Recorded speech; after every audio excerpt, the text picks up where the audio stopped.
Người Inuit nâng khẩu súng săn trong tay, nhắm thẳng vào một con hải mã rồi bóp cò. Da hải mã dày và rất thô ráp, sợ con vật chạy thoát. Người thợ săn bắn bồi thêm một phát, hai con hải mã còn lại không bỏ chạy, mà luôn trong tư thế sẵn sàng tấn công người Inuit. Đừng thấy vẻ ngoài của hải mã trông ngờ nghệch đáng yêu, thực ra sức chiến đấu của chúng rất mạnh. Nhờ thân hình đồ sộ và cặp răng khổng lồ, chúng thường tung ra những cú đánh chí mạng. Vì vậy trước khi đàn hải mã tản đi, người Inuit cũng không dám manh động. Mãi đến khi tất cả hải mã rời khỏi, họ mới dám bước lên mặt băng. Thịt hải mã là món ăn truyền thống của người Inuit và còn có thể ăn sống trực tiếp, không cần nấu chín. Con hải mã này trông nặng hơn 500 kg. Hai người căn bản không thể nhấc nó lên thuyền, nên người Inuit thường xẻ thịt hải mã ngay tại chỗ, chia thịt thành từng miếng nhỏ rồi chất lên thuyền mang về. Người Inuit sống ở vùng Bắc Cực lạnh giá. Dù đã bước vào xã hội hiện đại và được ở trong những căn nhà có nhưng trên vùng băng tuyết mênh mông ấy, họ vẫn phải dựa vào săn bắt để sinh tồn. Bất cứ thứ gì ăn được đều có thể xuất hiện trong thực đơn của người Inuit, thậm chí cả gấu Bắc Cực hung dữ cũng không ngoại lệ. Hôm nay, những người đàn ông sẽ đi săn gấu Bắc Cực, không ngờ trên đường đi họ lại thấy một sinh vật lạ. Loài vật này không chỉ di chuyển chậm chạp, mà toàn thân còn phủ đầy lớp lông dài.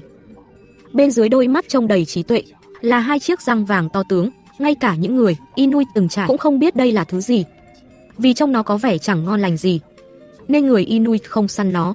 Việc chính lúc này vẫn là tìm gấu Bắc Cực. Không ngờ họ đi chưa được bao lâu, đã phát hiện dấu chân gấu Bắc Cực trên tuyết. Dấu chân kéo dài về phía sườn núi xa. Khi đã có mục tiêu, những thợ săn lập tức tăng hết đuổi theo con gấu Bắc Cực. Phía sau mỗi chiếc xe trượt tuyết đều kéo một chiếc xe trượt, chở nhiên liệu và những con mồi đã săn được. Điều bất ngờ là con gấu Bắc Cực này có thể chạy xa đến vậy, họ đuổi suốt nửa tiếng vẫn chưa thấy nó. Đúng lúc này, thợ săn phát hiện trên sườn núi xa có một vật thể. Anh lập tức dùng ống ngắm trên súng để quan sát, nhưng đó không phải con gấu Bắc Cực họ đang tìm, mà chỉ là một khối băng đen xì. Dựa vào dấu chân để phán đoán, con gấu Bắc Cực này nặng hơn 500 kg. Một dấu chân to bằng 4 bàn tay người lớn, rõ ràng muốn bắt được nó không hề dễ. Thấy trời ngày càng tối, họ đành đến trước một căn nhà gỗ trú ẩn. Cứ cách một quãng lại có một căn nhà như vậy. Tất cả đều do người Inuit tự xây. Bất cứ ai cũng có thể ngủ qua đêm bên trong, nếu không, ở ngoài trời rất dễ chết cóng. Trên xe trượt là những con tuần lộc họ săn được. Tất cả đều là nguồn thức ăn chính của người Inuit. Một con cáo cố kéo đồng loại của mình đi, nhưng rõ ràng bạn của nó đã lạnh cứng. Nó chỉ có thể tự quay đầu bỏ chạy, nếu không cũng có thể trở thành con mồi của người Inuit. Căn nhà gỗ này rõ ràng đã lâu không có ai ở. Gió tuyết đã tràn vào trong, vùi lấp nửa căn phòng. Các thợ săn lấy dụng cụ dọn sạch lớp tuyết đóng băng. Đây sẽ là nơi họ ngủ tối nay, để tránh bị thú dữ tấn công khi đang ngủ. Anh còn khóa trái cửa từ bên trong. Sau đó họ lấy bếp ga ra nhóm lửa nấu ăn. Dù có thiết bị sưởi ấm, trong nhà vẫn lạnh buốt. Chẳng bao lâu, khẩu súng săn đã phủ đầy xương băng. Họ ở ngay trong căn nhà lạnh âm hơn 10 độ suốt một đêm. Sáng sớm hôm sau, họ tiếp tục truy đuổi gấu Bắc Cực, cuối cùng phát hiện bóng dáng con gấu trên một sườn núi. Thợ săn nhanh chóng giương súng bắn. Con gấu Bắc Cực lập tức lăn xuống khỏi sườn núi. Họ vội lái xe trượt tuyết đuổi về phía sau núi. Lúc này, con gấu Bắc Cực đã nằm bất động trên mặt đất. Thợ săn đặt con gấu lên xe trượt rồi quay về doanh trại. Thịt của nó không chỉ có thể làm thức ăn, bộ lông còn là vật liệu giữ ấm hiếm có. Quần làm từ da gấu có thể chống chịu cái lạnh hơn âm 60 độ. Nhưng niềm vui của họ không chỉ có con gấu Bắc Cực này. Trên sườn núi phía xa lại xuất hiện một đàn tuần lộc. Người Inuit lập tức ngắm bắn lần nữa. Con tuần lộc mất cảnh giác ngã gục xuống đất. Tuy chưa chết ngay, nhưng nó đã mất khả năng di chuyển. Thợ săn liền bắn bồi thêm một phát. Để tiện mang đi, họ chỉ có thể xẻ thịt tuần lộc ngay tại chỗ, như vậy mới kéo được con mồi đi. Sau khi chất đầy tất cả xe trượt, họ bắt đầu trở về nhà. Chuyến săn lần này kéo dài trọn 5 ngày. Thu hoạch có thể nói là vô cùng dồi dào. Đến tận rạng sáng, họ mới trở về kho của gia đình. Dù lúc này nhiệt độ đã xuống tới âm 60 độ, nhưng người Inuit từ lâu đã quen sống trong môi trường như vậy. Số con mồi này đủ cho họ ăn khoảng 1 tháng. Khi thức ăn khan hiếm, họ lại lái xe trượt tuyết lên đường lần nữa.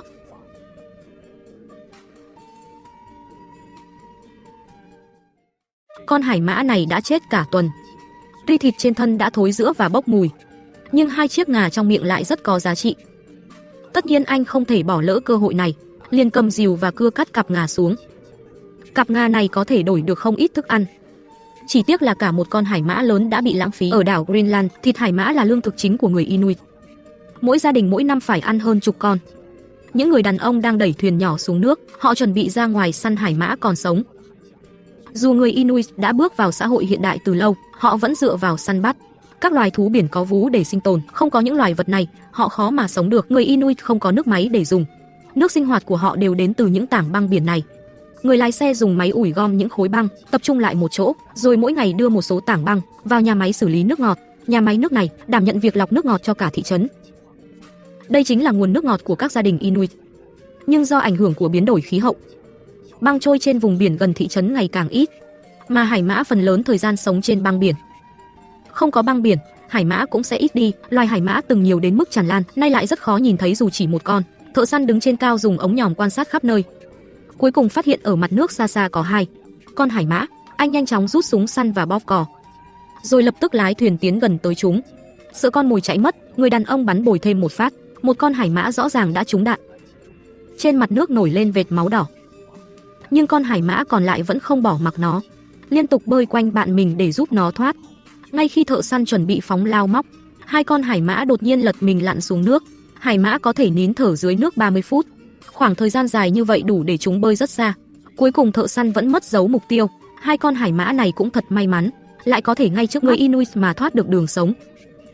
Các thợ săn đành tiếp tục tìm mục tiêu khác, vì thức ăn trong nhà đã không còn nhiều. Nếu không săn được mồi, rất có thể họ sẽ bị đói. Rất nhanh, họ lại phát hiện vài con hải mã trên mặt nước.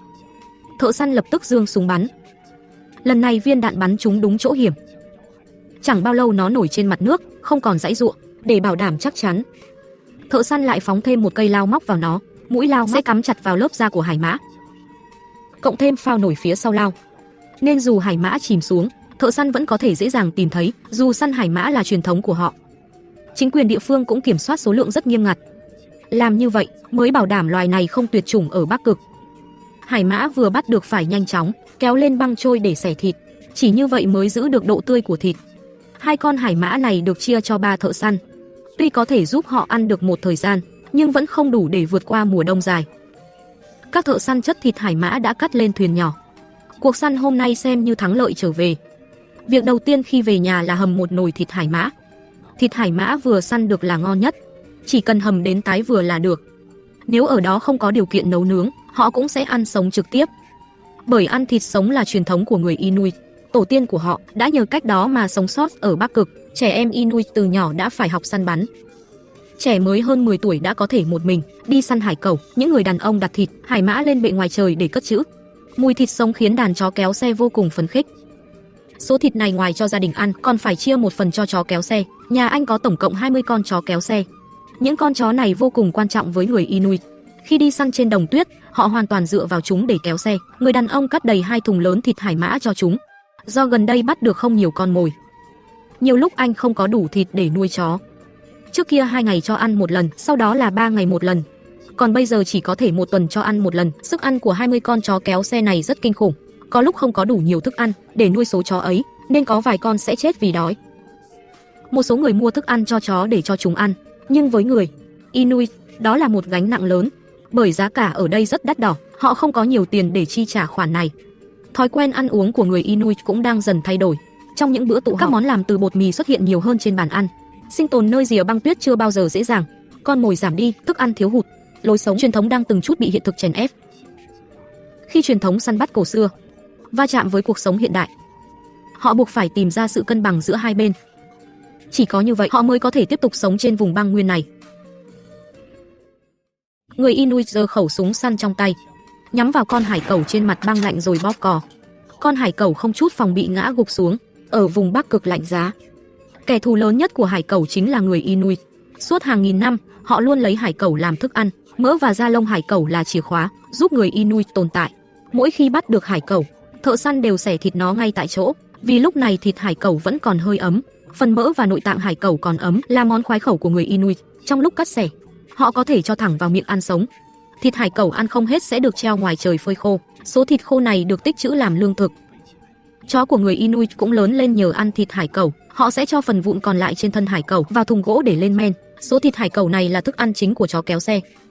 Môi trường địa lý đặc biệt tạo nên thói quen ăn uống đặc biệt. Người Inuit còn có một món ngon khiến người ngoài nghe tên đã khiếp sợ. Hẳn nhiều người từng nghe đến món chim biển muối lên men. Đây là món ăn Inuit còn cá trích đóng hộp lên men. Quá trình chế biến món này cũng vô cùng cầu kỳ.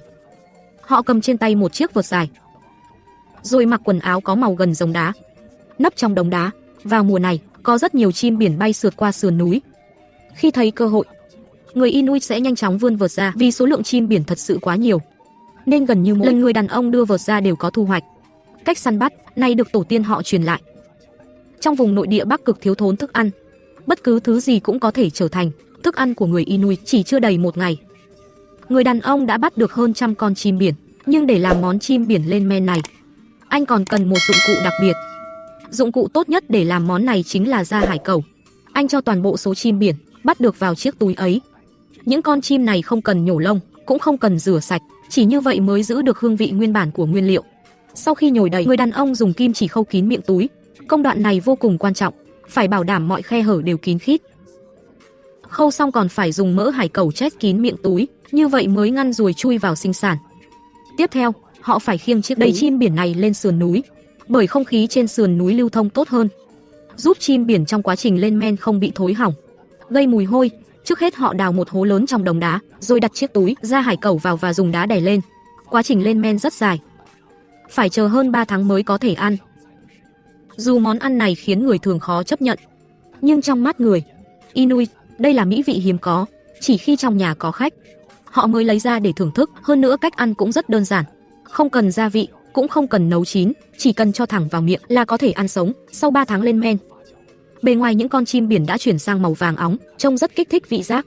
Người Inuit vô cùng hiếu khách, họ rất sẵn lòng cùng khách nếm thử món ngon này. Các bước ăn cũng cực kỳ đơn giản, chỉ cần nhổ lớp lông bên ngoài là có thể ăn sống ngay. Thời gian lên men kéo dài đã khiến thịt chim biển mềm nhũn và thấm vị. Dù đã bước vào xã hội hiện đại, chim biển lên men vẫn luôn là món ăn truyền thống của họ, đồng thời cũng là để người Inuit bổ sung protein và vitamin. Ngoài những loài bay trên trời, còn có sinh vật bơi dưới nước, kỳ lân biển cũng là nguồn thực phẩm quan trọng của người Inuit. Người đàn ông thổi phồng vài chiếc bong bóng làm từ da hải cẩu, đây là dụng cụ quan trọng để săn kỳ lân biển. Thợ săn đâm sâu lao móc vào da cá voi, ngạnh của mũi lao sẽ mắc chặt trong thịt, còn quả bóng da hải cẩu phía sau lao có thể ngăn cá voi chìm xuống. Không lâu sau, con cá voi sẽ bị kéo lên bờ. Cá voi cũng là thức ăn truyền thống của người Inuit, họ cũng là một trong số ít dân tộc được phép săn cá voi. Cá voi vừa bắt được sẽ được xẻ ngay tại chỗ. Da và mỡ cá voi là phần họ rất thích ăn. Một con cá voi lớn như vậy đủ cho họ ăn trong thời gian rất dài. Còn chiếc sừng của kỳ lân biển thì càng có giá trị. Trên vùng đất lạnh giá hoang vu không người này, không có đất đai màu mỡ để trồng lương thực, nhìn khắp nơi chỉ thấy tuyết trắng mênh mông. Người Inuit chỉ có thể dựa vào săn bắt để sinh tồn. Đây là lối sống của họ suốt hàng nghìn năm. Trước chuyện sinh tồn, họ không có nhiều lựa chọn, chỉ có thể tiếp tục sống theo cách này.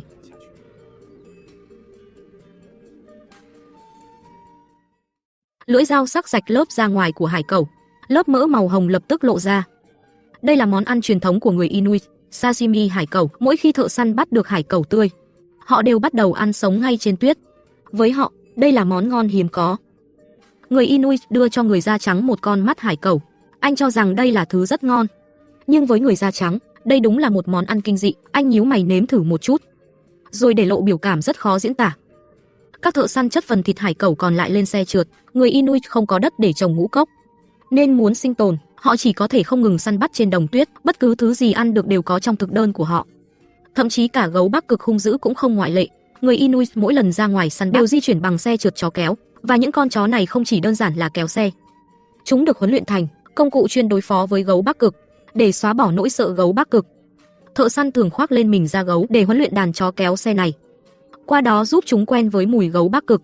Nhờ vậy chúng sẽ không còn sợ gấu Bắc Cực. Người thợ săn này khá nổi tiếng ở địa phương, một mình ông đã săn hơn 3.000 con gấu Bắc Cực. Da gấu Bắc Cực rất được săn đón ở châu Âu, mỗi tấm da gấu có thể bán tới 2.500 euro. Vì vậy ông thích săn gấu Bắc Cực nhất. Nhưng gấu Bắc Cực không dễ tìm đến vậy. Ngược lại, hải cẩu ở đây lại rất nhiều, và cách bắt chúng cũng vô cùng đa dạng. Hải cẩu phần lớn thời gian thích trốn dưới nước, để dụ chúng nổi lên mặt nước. Thợ săn dùng lao móc liên tục gõ vào mặt băng tạo tiếng động, đồng thời huýt sáo để thu hút sự chú ý của hải cẩu. Người Inuit rất hiểu tập tính của hải cẩu. Chúng có tính tò mò rất mạnh, nghe thấy âm thanh sẽ không nhịn được mà ngoi đầu lên. Đó chính là thời cơ tốt nhất để bắt chúng. Thợ săn nằm sấp trên mặt đất, lặng lẽ quan sát mặt nước. Khi thấy hải cẩu ló đầu lên, anh sẽ không chút do dự bóp cò.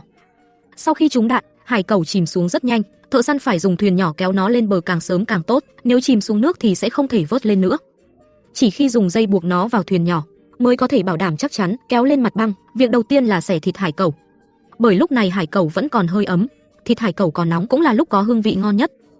Tổ tiên của người Inuit đã dựa vào việc ăn sống hải cẩu để sống sót, thịt hải cẩu có thể làm lương thực, da hải cẩu còn có thể đem bán, nhưng giá trị của nó thấp xa so với da gấu.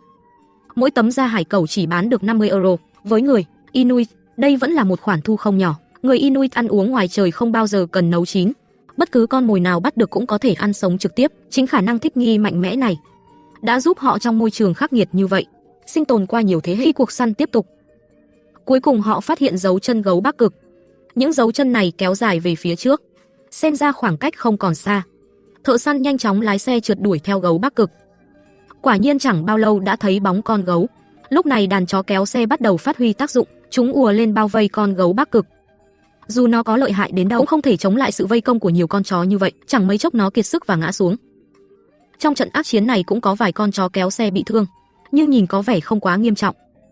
Sau đó thợ săn thưởng cho chúng rất nhiều thịt gấu, để tiện mang đi, họ chỉ có thể xẻ thịt gấu Bắc Cực tại chỗ. Thịt gấu được tích trữ làm lương thực, da gấu vừa có thể làm quần áo, vừa có thể đem bán. Tuy nhiên hiện nay người Inuit đã bị áp dụng nhiều hạn chế để tránh gấu Bắc Cực tuyệt chủng. Các cơ quan chức năng địa phương kiểm soát rất nghiêm ngặt số lượng săn bắt. Năm nay hạn ngạch gấu Bắc Cực của họ chỉ có 150 con. Hơn nữa gấu con và gấu mẹ đang mang theo con non đều bị cấm săn bắt, ai vi phạm sẽ bị xử phạt nghiêm khắc. Điều này khiến thu nhập của nhiều người Inuit giảm mạnh. Vì thế họ chỉ có thể săn các loài khác, thậm chí gồm cả cá voi hay cá mập nặng hàng chục tấn. Đừng thấy vùng Bắc Cực hoang vu không bóng người. Thực ra nguồn lợi thủy sản ở đây rất phong phú, dưới lớp băng dày ẩn chứa rất nhiều cá lớn. Những người đàn ông đục vài lỗ băng trên mặt băng, rồi thả lưới đánh cá. Chỉ sau một đêm, họ đã bắt được hàng trăm ký cá lớn. Loài cá mập Greenland này cũng là thức ăn của người Inuit. Khi nó được kéo lên khỏi mặt nước, trong miệng vẫn còn những con tôm nhỏ tươi sống. Thịt loài cá mập này không ngon, nếu xử lý không đúng còn có độc tố nhẹ, nên người Inuit rất ít khi ăn nó. Phần lớn dùng để cho chó kéo xe ăn. Mỗi lần ra ngoài săn bắt, họ phải ở trên đồng tuyết ít nhất 5 ngày. Họ phải tích trữ cho gia đình mình lượng thức ăn đầy đủ để tránh khủng hoảng thiếu lương thực khi thời tiết cực đoan. Đây là tập quán sinh hoạt của người Inuit Bắc Cực suốt hàng nghìn năm. Tổ tiên của họ đã sinh tồn ở Bắc Cực bằng cách đó, và họ sẽ còn tiếp tục sống như vậy.